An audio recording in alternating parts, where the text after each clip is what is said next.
Bismillahirrahmanirrahim. Assalamualaikum warahmatullahi wabarakatuh. Perkenalkan, nama saya Dela Fauzia. Saya dari kelas 2 PIC. Di sini saya akan menjelaskan tentang sejarah turunnya Al-Quran. Al-Quran adalah sebuah kitab suci bagi orang Islam, baik ketika masih hidup Rasulullah SAW maupun sesudah beliau wafat sampai sekarang. Diterangkan pula dalam kitab Mabadiul Fiqhiyah jilid 3 dalam bab Usulul Islam atau dasar-dasar Islam. Al-Quran yaitu kitab Allah yang diturunkan kepada Nabi Muhammad SAW untuk kebaikan manusia dalam agama dunia, agama dunia dan akhiratnya. Lalu di sini ada penghimpunan pada masa Rasulullah. Penghimpunan dalam masa Rasulullah, di sini ada pengumpulan dalam dada.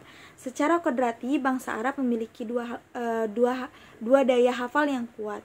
Hal itu dikarenakan sebagian besar dari mereka buta huruf atau tidak dapat membaca dan menulis, sehingga dalam nulis berita, syair atau silsilah keluarga, mereka hanya menuliskannya di dalam hati.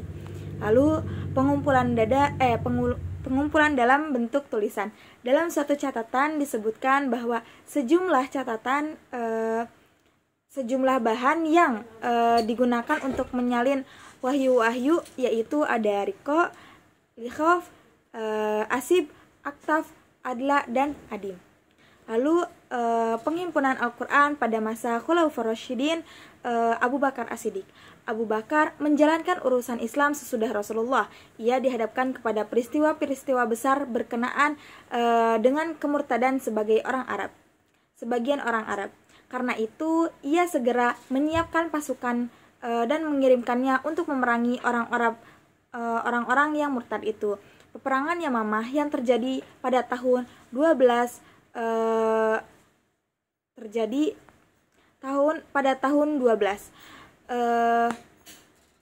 melibatkan 12 Hijriah, melibatkan sejumlah besar sahabat yang hafal Al-Quran. Dalam peperangan ini, 70 qori penghafal Al-Quran dari para sahabat gugur. Umar bin Khattab radhiyallahu anhu merasa sangat khawatir melihat kenyataan ini.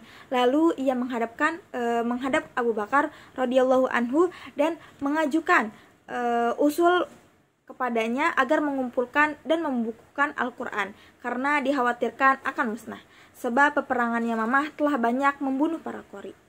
Lalu ada penghimpunan Al-Quran pada masa Khalifah Umar bin Khattab. Pada masa ini tidak ada perkembangan yang signifikan yang berhubungan dengan kodifikasi Al-Quran.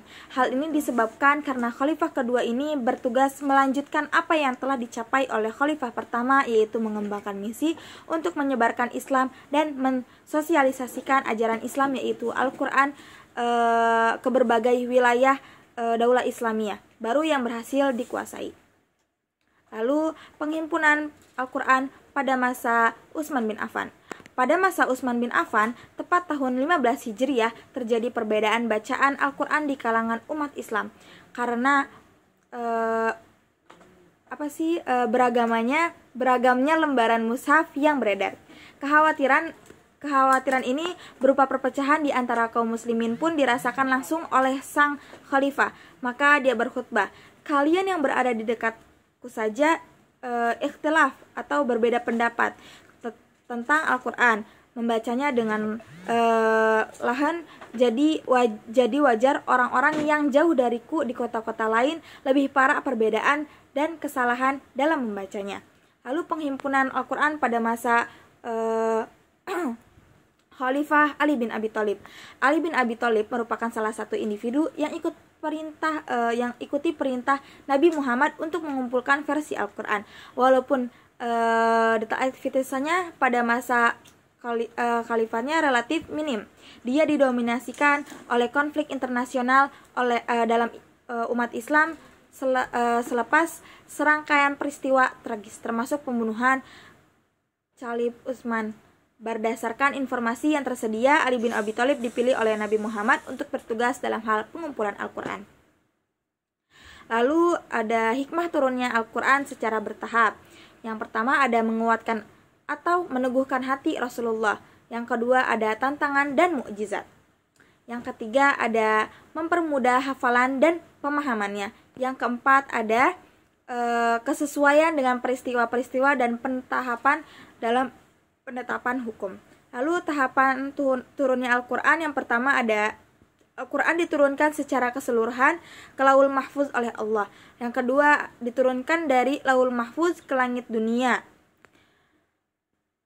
Lalu Al-Quran yang ketiga, Al-Quran diturunkan secara berangsur-angsur dari langit dunia melalui malaikat Jibril alaihissalam kepada Nabi Muhammad SAW.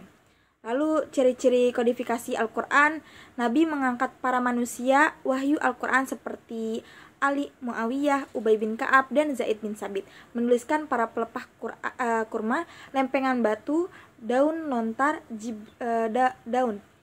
Jibril membacakan Al-Quran kepada Rasulullah pada malam-malam bulan Ramadan.